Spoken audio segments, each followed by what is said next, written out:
Naam, huko nasikiza matangazo yetu kutoka nchini Jamhuri ya Kidemokrasia ya Kongo ni Baraka One TV na mimi ni Rajabu Akili Kabonga, ikiwa ni tarehe 12 za mwezi wa 4 2025, majira ni ya saa 9 hivi saa za Afrika Kati, ikiwa ni 10 majira ya Afrika ya Mashariki.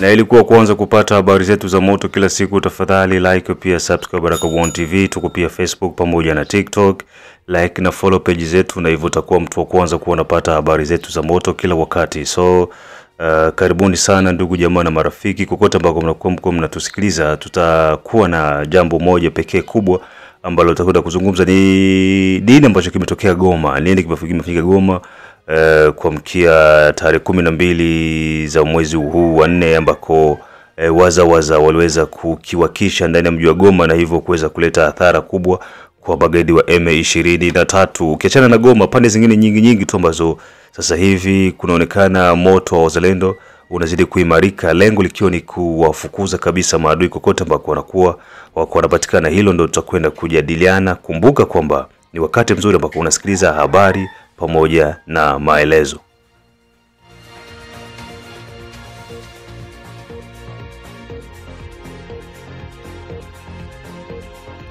Operation Saidia Mzalendo bado iko inaendelea, na kama hujaungana na Baraka One TV, tafadhali tumia namba ambayo kuna hapo kwa screen yako, na hivyo utaweza kukutana moja kwa moja na Baraka One TV na mipango yote itafanyika kwa ajili ya operation hii. Pia usikose kutembelea Baraka One TV channel 2, ambako pia utakutana na matukio mengine ya yote ambayo yako yanaendelea nchini Jamhuri ya Kidemokrasia ya Kongo. Big up sana kwa wote ambao kwa Australia, Canada, USA, South Africa, Congo Democratic Republic of Central na East Africa, yote kiujumla tunakuwa tunasikika vizuri sana, bila kumsahau Ejide Kizenga Tembele, pia Shabani Selemani King Sele, wote ambao wako wanasikiza na kuitizama Baraka One TV. ya Simwe Baguma Samuel Czech Republic, Didone Butoto kutoka Michigan USA, Kiza Salum Mashaka Ayamba, mzee wa state ya Maine, bila kumsahau pia Biondo Kilamba Mawe kutoka Rapids, ikiwa pamoja na Baraka One TV. Big up sana kwa yote ambayo mko mnafanya. Kiskandeke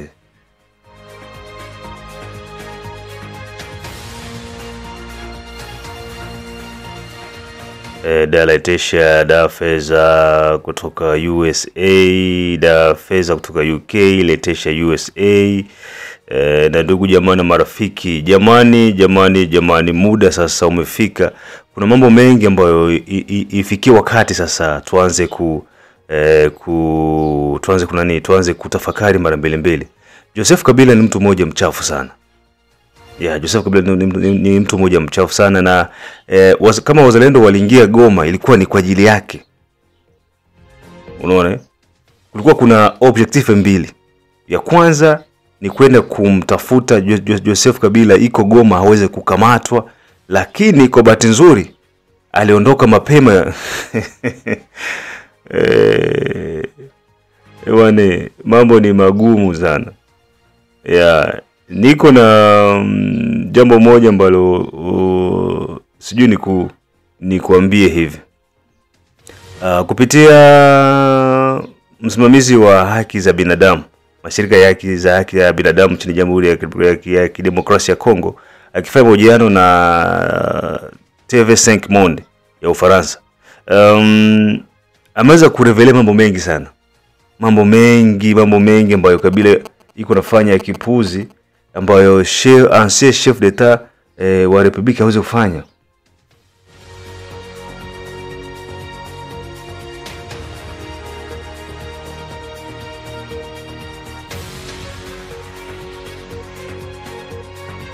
Unaona, vitu ambavyo rais mstaafu hawezi fanya, ndio vitu ambavyo Joseph Kabila yeye iko nafanya.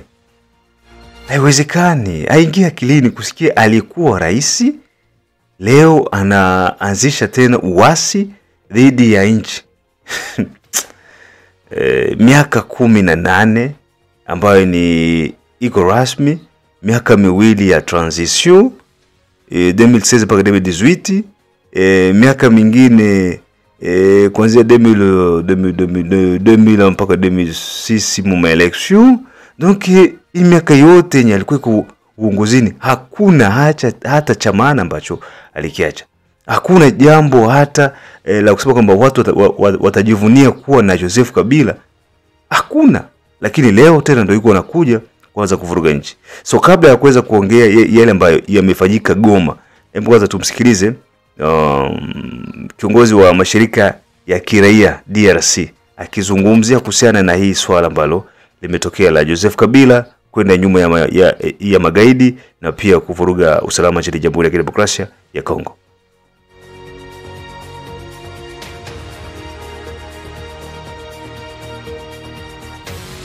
Joseph Kabila, d'après le président Tshisekedi, est l'ordonnateur de tous ces troubles à l'Est. Est-ce que vous souscrivez à cette vision ou est-ce que vous pensez que c'est de la politique politicienne? Bon, ça peut être de la politique politicienne, bien sûr, mais il a posé des actes. Et là, il a choisi, apparemment, de soutenir ceux qui ont pris les armes. Et pas les moindres, parce que Nanga était président de la commission électorale. Vous voyez ce que ça représente comme conséquence. C'est pratiquement, il a poignardé une culture qui se mettait en place, qu'il fallait la culture de gestion du pouvoir par la voie pacifique des élections. Et aujourd'hui, un ex-président de la commission électorale choisir les camps de prendre les armes. La population nous dit alors, mais à quoi a servi cette démocratie électorale et consort? Et c'est grave comme conséquence. Et c'est ce monsieur-là, semble-t-il, pour lequel, et son mouvement, le M23 d'un côté et AFC de l'autre côté, qui ont, si vous voulez, l'adhésion, la sympathie, le soutien politique tel qu'on a suivi le président Kabila, le dire que vraiment les M23 et les autres défendent les aspirations de la population. Ça, ce n'est pas possible. Parce que mais tu comprends que nous sommes perdus dans la nature. Plus de 5 communications, Kabila a échoué. Maintenant, quoi ça? Bon, maintenant, pas un piac, qu'on rédige moi discours et qu'on paie moi problème. Sadak, il est où?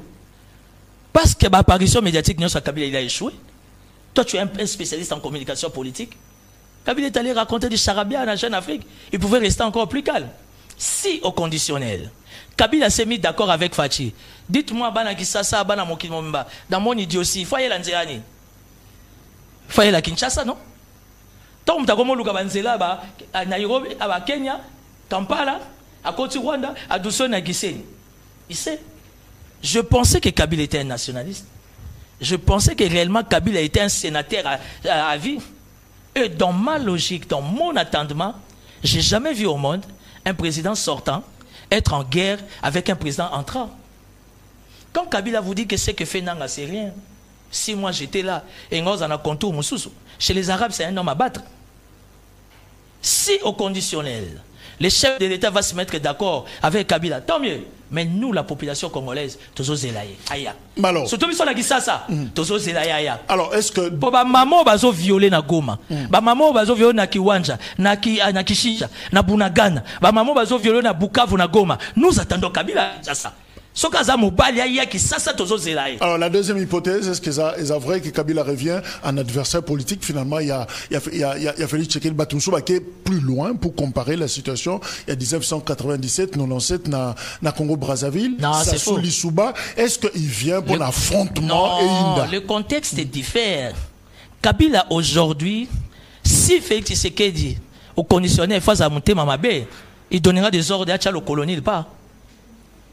Mais Félix Tshisekedi, il a une faiblesse, c'est le respect des textes. Mais cette faiblesse qui fait que le chef d'État a monté ma monnaie n'a respect des textes, mais sa population nous disons non.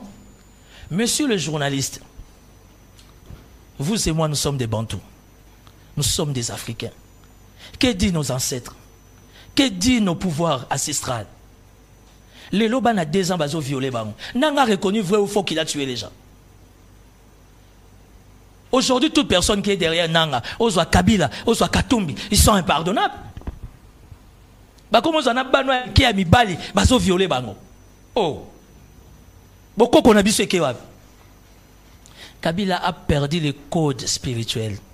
Yango zo mona a perdu. Kanga image, kanga séquence, Kabila sera tchelo kolo awa. Ndenga zo luka avanda, il fera pas 3 mois. Kanga image. 3 mois pourquoi? Non, non, yo kanga image. Ayebi ce qu'il attend spirituellement. Ayebi pourquoi zo luka zonga awa. Eza yete.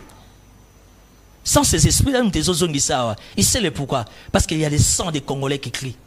Il y a des sangs des Congolais qui parlent. Pour toi, Timothée Lenoir, démarche à Bemba, Oazako dénoncer tout ça, Kabila, il parle de Kabila, attends et à compte. Mais aujourd'hui, Ndeko Jacques, Diko, Kalonji, moi na Kisasa, moi na Congo, Soko Moni Mutatelemeli Jean-Pierre Bemba, Zandoki. Mouto Nyon Sozote, mais Jean-Pierre Bemba, Misalama. Mais qui est-il pour un Kabola Batouba nationalité, tel Aza Congolais, tel Aza Congolais, mais pourquoi pas? N'est-il pas libre au nom de la démocratie, oui ou non? Qu'est-ce qu'il y a du mal que vous condamnez à Jean-Pierre Bemba? Ici, je mets les émotions de côté parce que c'est mon neveu, mais c'est un homme d'État impolitique. S'il y a quelqu'un qui connaît bien Kabila, c'est Bemba. S'il y a quelqu'un qui connaît Kabila, c'est Jean-Pierre Bemba. Il n'y a qu'une seule personne.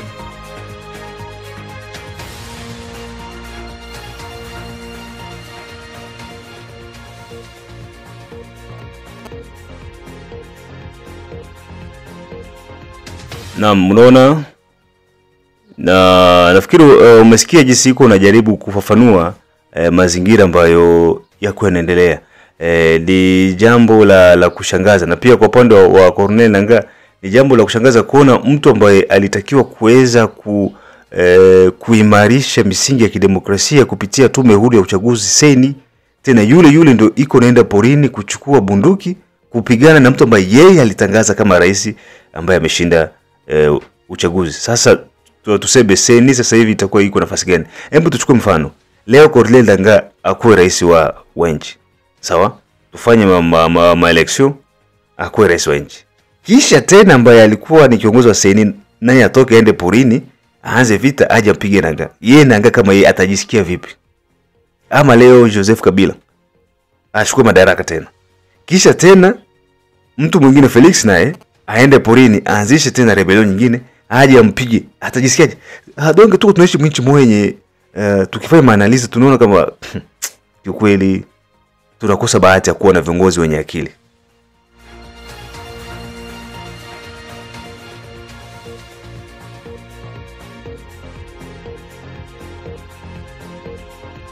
Unaona, bahati ya kuwa na viongozi wenye akili, hiyo ndio sisi tunakosa. Viongozi wengi ambao tuko nao ni mafans, wala rushwa, ambao wanapenda kula tu wao wenyewe, hawajali inchi itenda vipi, itafanywa vipi. Ndio maana unakuta kwamba inchi iko inahangaika hivi. Sasa yalojiri Goma ni haya. Goma kulifanyika mashambulizi haya ambayo yameendana na ujio wa wazalendo ndani ya mji wa Goma baada ya kutangazwa rasmi kwamba bwana Joseph Kabila anaweza kuingia Goma muda wote. Sasa na habari zingine zikatoka kwamba tayari yuko Goma, Joseph Kabila ameingia Goma. Voilà, waza wakasema ni muda sasa wazisi kwenda na target. Target zilikuwa mbili. Target ya kwanza ilikuwa ni kwenda kurekipere maminisio na mabunduki ambazo ziko maeneo zifuatazo. Kuna kambi ya maeneo ya Nyiragongo ambako kulikuwa kuna magaidi wa M23. Walifika pale wakapiga, wakachukua silaha, wakachukua bunduki, wakachukua risasi. Kuna CSLK pia kulikuwa kuna magaidi wa M23. Wakapiga, wakachukua bunduki, wakachukua kila kitu, wakasepa. Mugunga na Geshero hivyo wakapiga, wakachukua ambavyo vilikuwa viko, wakaondoka zao. Ya pili ilikuwa ni kumtarget bwana Joseph Kabila Kabange. Ipolitika nambe. Si iko Goma. Ilikuwa ni kumtarget. Kumshtua. Kuonesha kwamba unafikiria kwamba uko Goma sehemu salama. Goma hakuna usalama. So unaingia Goma, unataka utengeneze nchi Goma, hautafanya nchi Goma. Tutakutoa Goma. So ile ilikuwa ni message tosha. Ulikuwa ni ujumbe ambao unaletwa kwake. ili asiwazie kwamba ambavyo iko nafanya iko na namna ya yeye kuendelea kukaa pale. Hapana, anaweza kaingia na mwisho siku akatolewa vile vile kwa nguvu, atake wala staki. Unaona, hiyo ndo mazingira ambayo iliwafanya wazalendo kuweza kuja Goma na kupiga Goma. Ilikuwa ni very simple, easy. Unaona, mtu ambaye yuko Goma ananiambia anambia vita ambayo tulisikia ile masaa mawili, bunduki ambazo tulisikia ile masaa mawili, hatukuzisikiaga ile wakati magaidi waliingia Goma. Unasikia? Hatukuzisikia wakati magaidi waliingia Goma, ambavyo tulisikia masaa mawili tu. Sasa fikiria, je, wangefanya masaa 6? Wazalendo wako nguvu. Wazalendo wako na nguvu, wazalendo wana uwezo, na wazalendo wanatakiwa waweze kupewa heko.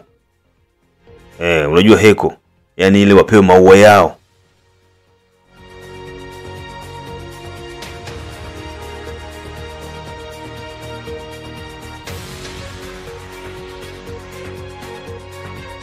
Raia wote ambao wanaishi ndani ya mji wa Goma na kando kando wanahitajika kuweza kuwa makini sana na kuepuka mizunguko isiyokuwa na maana, kwa sababu ndogisi naombeaga hivi. Naombeaga jamani, epukeni mizunguko ambayo haina maana.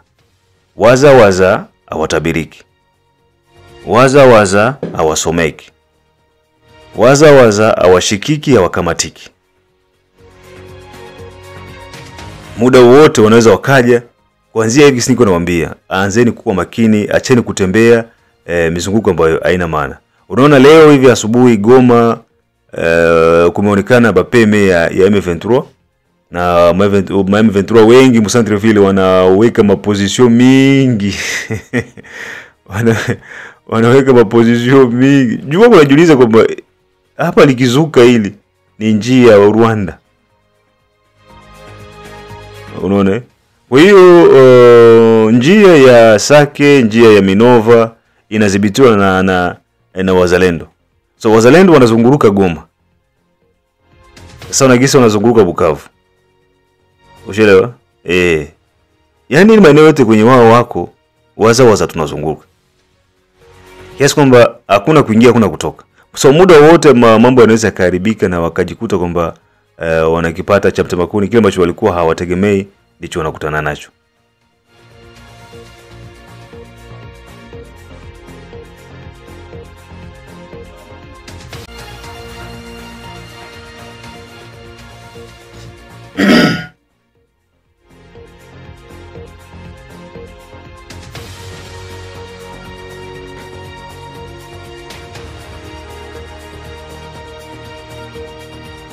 Unaona, kwa hiyo mazingira ambayo yako yanaendelea Goma ndio jinsi yalikuwa hivyo. Baada ya jamaa kuweza kuchukua zao silaha, wakachukua na kile ambacho walikuwa wanaona kwao ni cha muhimu ili kiwasaidie kwenye kuweza kuandaa mipango ya baadaye, wakaweza kusepa zao. Sasa hivi hali ya Goma asubuhi hii imeamka ni tuseme kwamba sio shwari kwa magaidi, licha kwamba hawajatoa idadi kamili ya wangapi ambao waliweza kupoteza maisha kwenye haya mashambulizi, kwa sababu yalikuwa ni mashambulizi sio ya kitoto, yalikuwa ni mashambulizi makubwa. Unaona, yalikuwa ni mashambulizi kweli makubwa. Silaha ambazo hazikupigika wakati wanaingia ndio silaha zilipigika. Kwa hiyo masaa mawili tu imeweza kuchafua jiji lote la Goma. Masaa mawili tu. Unaona? Kwa hiyo ambacho kiko hapa sasa hivi ni hile ya wananchi kuweza kuwa makini na kutokutembea bila kuwa na sababu zozote zile za kimsingi.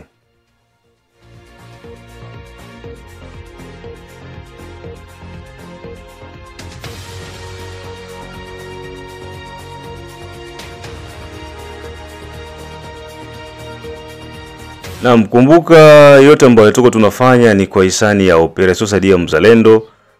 Kama bado hujaungana na operation hii Saidia Mzalendo, tafadhali tumia namba ambazo unaziona hapo kwa screen yako, na hivyo utaweza kuungana na Baraka1 TV. Kwa sasa hivi sina mengi ya kuongezea. Nafikiri kwa hayo yanatosha tu machache ambayo yametokea huko Goma siku hizi. Hatuchukui muda mrefu, ni maelezo kidogo na habari, kisha tunafanya mambo mengine. Tukutanane majira ya saa 12 kwenye habari zingine zetu za moto. Rajabu Akili Kabonga, the one and all in town, DJP, na hii ni Baraka1 TV.